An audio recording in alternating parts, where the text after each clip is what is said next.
Welcome to the video, guys. We have Ironman 70.3 World Championships on our doorstep just in a few short days' time. And today I wanted to give an overview of the bike course and what I think. I've never done Ironman 70.3 St. George, but essentially how I would approach it, just going off the actual profile. We just have this, one lap kind of course with a bit of a figure eight here. It's not a figure eight, but it's a crossover here. And the course profile down here. I've had a look at the old course on Strava. So this was looking at the elevation levels, etc. from 2021. It's a little bit different in 2022, but essentially the main concepts or the main areas of the course remain the same, in which we have this climb and, climbing up to a bit over 1,200 meters from, high 800 meters. So a significant climb in here in the back half of the course. This kind of comes around, 75-ish or 70 kilometers on the bike. So what I would say, and, obviously my biggest advice would be if anyone's doing the Ironman World Championships and you want to have a really good bike and you want to have a good race, because essentially, what you do on the bike sets you up for the run. And if you overexert or you don't get the nutrition in, or you push when you shouldn't have been, or whatever, you can really kind of ruin your race on the bike. Swim's kind of like whatever. I mean, it is what it is. My biggest advice would be, obviously we're swimming down here in the lake. I would say it's probably going to be pretty cold from all reports. Pretty cold swim, pretty cold morning. You're likely going to get on the bike, and be quite stiff. So what I would say would be to use the first 5 to 10 minutes of the bike ride, not worrying about your power. If anything, try and just push a little bit less watts. Push a 20 watts or so less. 20 watts or so less than you'd otherwise be hoping to average for the whole ride, because you've got 90 kilometers. You've got anywhere from 2 to 4 hours depending on what you're trying to aim for the bike ride. So spend the first up to 10 minutes just spinning the legs over, not pushing out too much watts. It's really not all that hilly in the first instance.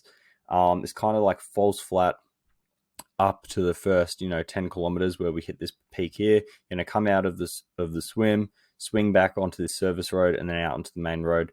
And essentially, I would say use the first 10 minutes just to get settled in, find your position. Don't push too hard. Don't get caught up in the excitement of the World Championships. Just use it the first 10 minutes to warm up.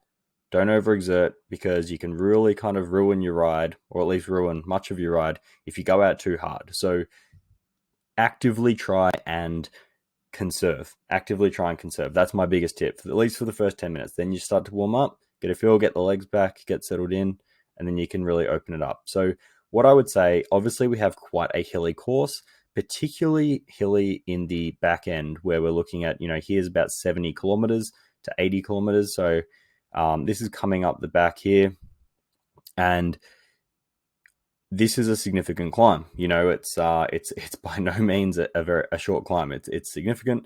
It's not a huge climb, but there's gradients in the realm of 4 up to 10% at times. Got based on the Strava. I haven't done the course, but that's my understanding. So what I would say would be, you really want to be, like I said in my time trial video yesterday, the idea of a good, or like the method to a good bike ride, is by judging your effort and exerting yourself when it matters, and conserving when it matters.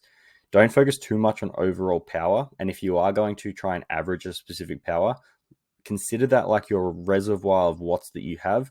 Don't think, okay, if I want to try and average 250 watts the whole ride, or want to average 200 watts the whole ride, then I'm just going to go out and try and average that, up the hills and down the hills. That's going to be a lot slower than if you push the uphills within yourself, but you push the uphills and then you recover down.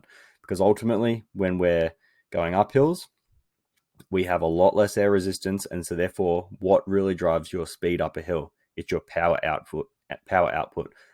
Going downhill, you're going faster, you have the most amount of air resistance. What really drives your speed? It's your aerodynamics. There is less importance on power when you're traveling at speed. In order to maintain speed, it's more and go faster, it's more about aerodynamics.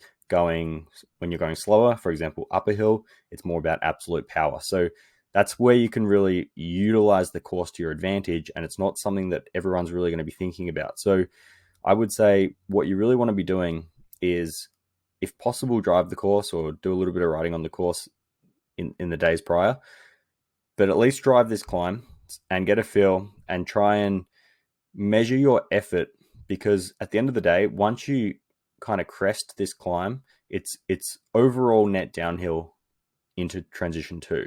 So you can be, exerting yourself, pretty solidly up to the top of this climb, because you can really recover on that descent back into transition. You've probably got 15 kilometers here.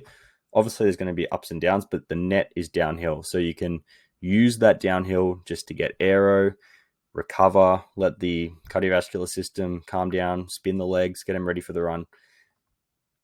You don't want to be putting in your best effort coming down the hill. Where you really want to be focusing on exerting is these little uprises, these rollers, and these hills here. But you really want to try and preserve some energy, because a lot of people are going to get to 60 kilometers and now they're on the false flat up to the hill and they're going to be really struggling. And if you're struggling there, you're missing out on a huge opportunity to really gain an advantage on all your competitors, and really just to maximize your performance in the race by, I'm going to use the words attacking this hill. I probably shouldn't say attacking, but I just mean putting down power that makes sense for you, in terms of knowing the fact that you can get over the top of this climb here and then use the net downhill to recover. So it's a hilly course, and that means it's going to be tough at times, but it also means that if you're smart about how you apply yourself, how you, where you push, where you recover, you can really get a level up on your competitors. So these hills, like, drive the course, understand the rollers, get a feel for what the wind does out at the times in which you'll be racing.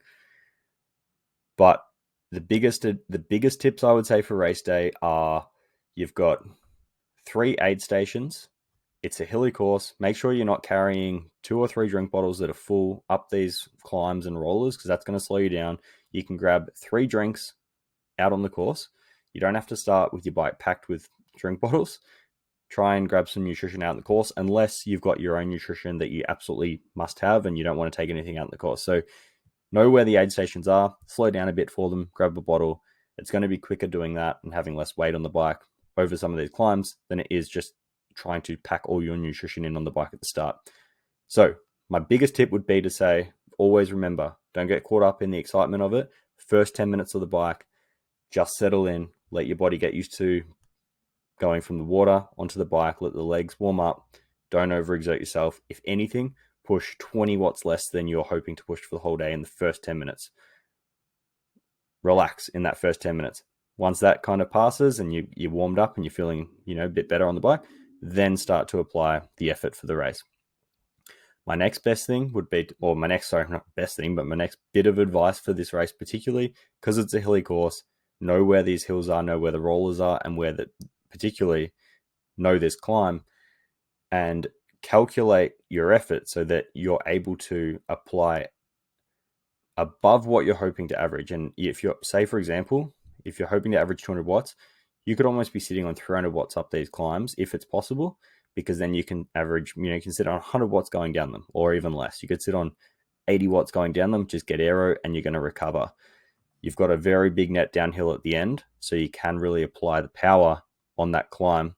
And I would say that's overall going to significantly benefit you in terms of riding faster for the same amount of total average power than if you just do the general thing of trying to average the same the whole time. So hopefully some of that was interesting. Hopefully all you guys have a good race.